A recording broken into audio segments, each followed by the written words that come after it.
पुस्तक का नाम महारानी अहिल्याबाई होलकर। लेखक पंडित श्रीराम शर्मा आचार्य।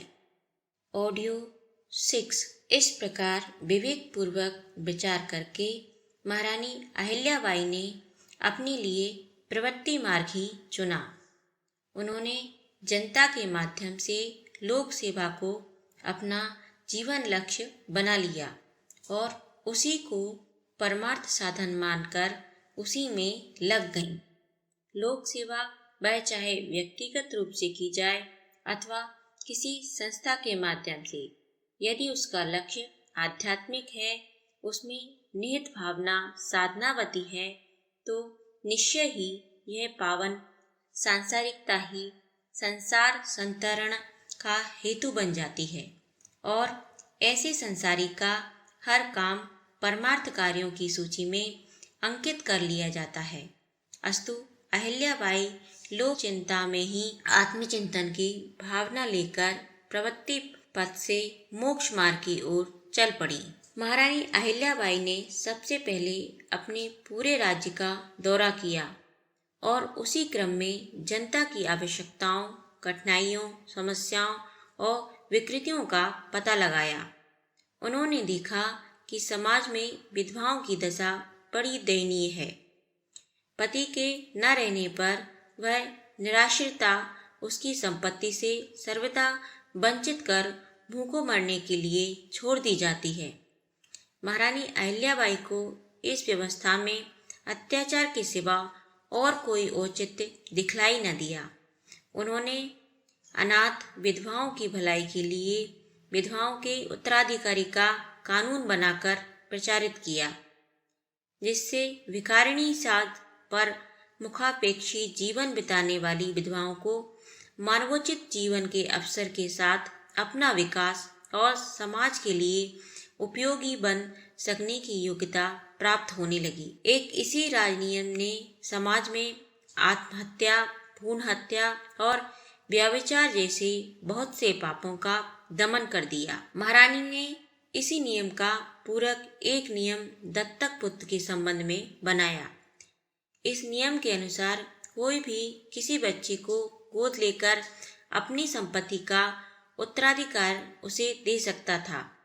इस विधि ने समाज में बहुत से अनाथों को सनाथ बनाया और बहुत से बेसहारे स्त्री पुरुषों को सहारे की व्यवस्था कर दी। विधि विधान के अतिरिक्त महारानी अहिल्याबाई ने राज्य भर में बड़ी बड़ी सड़कों का निर्माण कराया, जिससे यात्रा और व्यापार में अभूतपूर्व सुविधा हो गई। ऊबड़ खाबड़ और ओघट घाट से यात्रा करने पर जनता को जो कष्ट और चोर लुटेरों का भय बना रहता था, वह अब बहुत कुछ दूर हो गया। सीधे तथा प्रशस्त सड़कों के कारण बहुत सा समय, श्रम, शक्ति तथा धन की बचत होने लगी, जिससे लोग उसे अन्य हितकर कार्यों में लगाने और अपने साथ समाज की उन्नति में सहायक होने लगे। उन्होंने सड़कों के किनारे बहुत से फलों तथा छायादार वृक्ष लगवाए और स्थान स्थान पर कुओं की व्यवस्था की।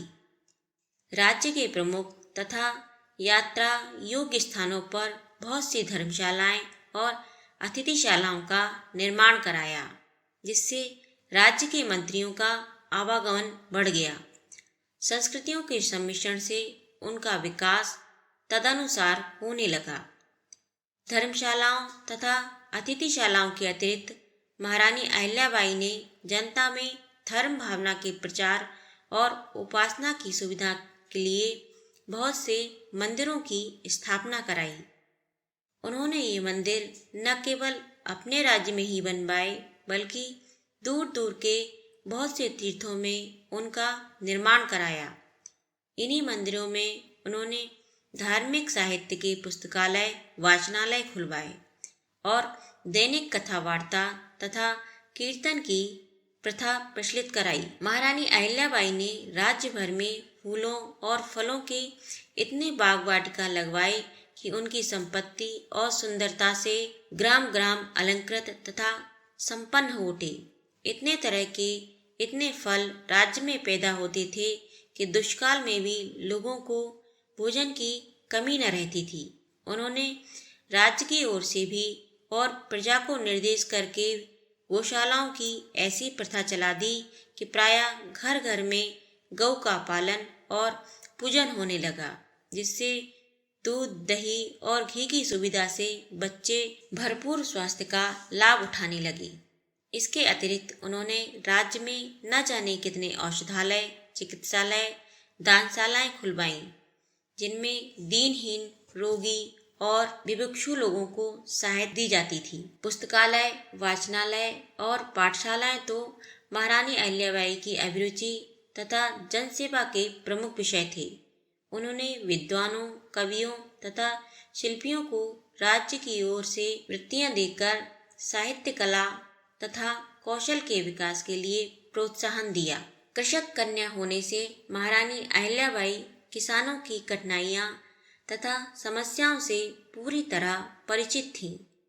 उन्होंने किसानों के सुधार तथा विकास के लिए भूमि की नियमित व्यवस्था की, अत्याचारी तथा शोषक जमींदारों को हटाकर उनके स्थान पर अपने प्रबंधक नियुक्त किए, पशुओं के लिए चारागाह और खाद के लिए निश्चित स्थान का नियम बनाने के साथ साथ उन्होंने सिंचाई का समुचित प्रबंध कराया।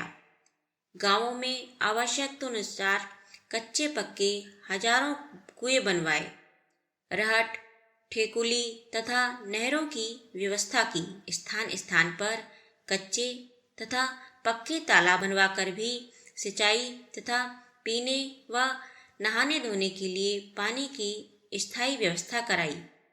उन्होंने लगान की दर और फसल के भाव निश्चित किए और पशु विकास की जो भी व्यवस्था उस समय हो सकती थी वह की गई।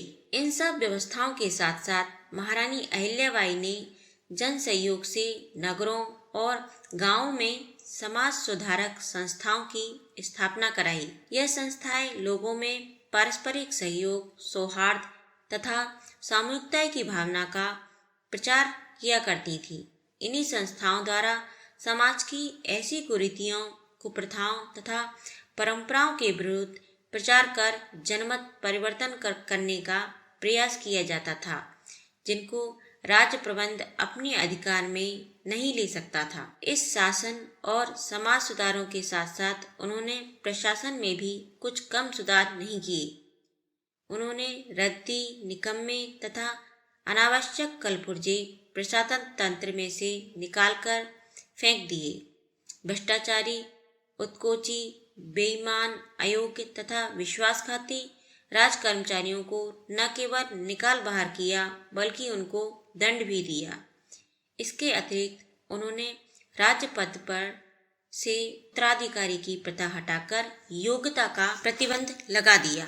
उन्होंने राज्य में पदों की संख्या, उनकी प्रकृति तथा स्वरूप निश्चित किया और 10 कर्मचारियों की उपलब्धि के लिए शिक्षण और प्रशिक्षण संस्थाएं स्थापित की। इस प्रकार लगभग 60 वर्ष तक आध्यात्म भाव से जनता जनार्दन की सेवा और सुधार करने के बाद महारानी अहिल्याबाई पक्व अवस्था में जीवन की सार्थकता के साथ परम धाम सिधार गई। ये इतिहास प्रसिद्ध महारानी लक्ष्मीबाई का एक निर्धन किसान की बेटी थी, किंतु उन्होंने अपने गुणों के आधार पर इतनी बड़ी पदवी और प्रतिष्ठा पाई। जिन अनुकरणीय गुणों को उन्होंने एक बार ग्रहण कर लिया था, फिर जीवन भर उन्हें नहीं छोड़ा। युवरानी, राजवधू एवं स्वयं महारानी हो जाने पर भी अहिल्याबाई उसी प्रकार का सामान्य भोजन करती और साधारण कपड़े पहनती रहीं, जिस प्रकार का भोजन, वस्त्र अपने प्रारंभिक जीवन में उपयोग किया करती थी।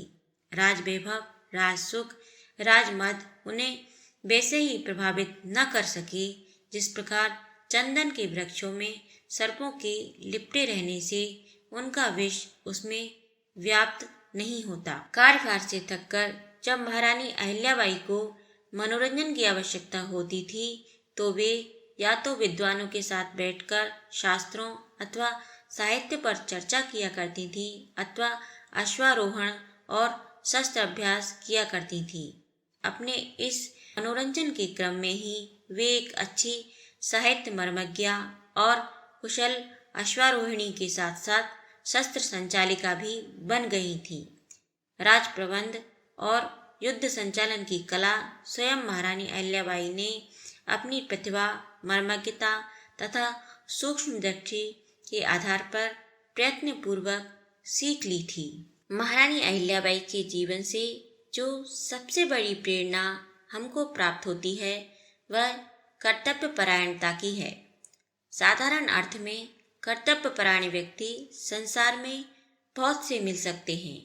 वे सभी राज्य कर्मचारी जो अपना कार्य ईमानदारी और मुस्तैदी से करते हैं कर्तव्यपरायण ही हैं। जो सैनिक समर भूमि में निर्भय चित्त से दुश्मन का सामना करता है और प्राणों पर संकट आया देखकर पीछे पैर नहीं रखता, वह भी अवश्य कर्तव्यपरायण कहा जाएगा। जो विद्यार्थी आलस्य और प्रमाद को त्याग कर पूर्ण मनोयोग से विद्या अभ्यास करता है और समस्त अनावश्यक शोकों को छोड़कर अपनी पूरी शक्ति परीक्षा में सफल होने में लगा देता है, उसे भी कर्तव्यपरायण माना जाएगा। पर इस प्रकार की कर्तव्यपरायणता प्रायः वेतन तथा किसी भावी लाभ की आशा से उत्पन्न होती है, इसलिए उसमें कोई विशेषता नहीं मानी जाती। पर महारानी अहिल्याबाई ऐसे सर्वोच्च पद पर थीं कि उनके लिए किसी प्रकार के लाभ अथवा धन प्राप्ति की भावना कर्तव्यपरायणता की प्रेरक नहीं हो सकती थी। संसार में तो प्रायः यह देखा जाता है कि संपत्ति तथा शक्ति की इस प्रकार प्राप्ति होने पर सभी व्यक्ति उसके उपभोग की ओर प्रेरित होते हैं। जो लोग ऐसी स्थिति में पहुंचने पर मदोन्मत्त हो जाते हैं और उचित अनुचित का ध्यान त्याग कर केवल आमोद प्रमोद को ही जीवन का लक्ष्य बना लेते हैं, उनकी बात तो छोड़ दीजिए। पर सज्जन और कर्तव्यनिष्ठ माने जाने वाले व्यक्ति भी अपनी पदवी और सुरुचि के अनुसार उन साधनों का उपयोग अपने सुख के लिए करते हैं और कोई उनको बुरा भी नहीं बतलाता। महारानी अहिल्याबाई उन इने गुने मानव रत्नों में से थी जो सब प्रकार के साधन सामने रहने पर और ऊपर से किसी प्रकार का प्रतिबंध न रहने पर भी उनसे इस प्रकार पृथक बने रहते हैं, जैसे जल में कमल। इतने बड़े राज्य की एकमात्र स्वामिनी होने पर भी उसका आहार विहार वस्त्र आदि वैसे ही साधारण थे जैसे एक सामान्य कर्मचारी के। वह जमीन पर सोती थी और एक मामूली सूती साड़ी पहनती थी, पर राज्यकार में परिश्रम पर वह इतना अधिक करती थी कि जितना 4 कर्मचारी भी नहीं कर सकते। वह स्वभाव से उन मनोविकारग्रस्त व्यक्तियों में से भी नहीं थी जिनको धन संग्रह की सनक होती है और अपने स्वर्ण तथा रत्न भंडार को दिन पर दिन बढ़ते देख यूं ही प्रसन्न हुआ करते हैं।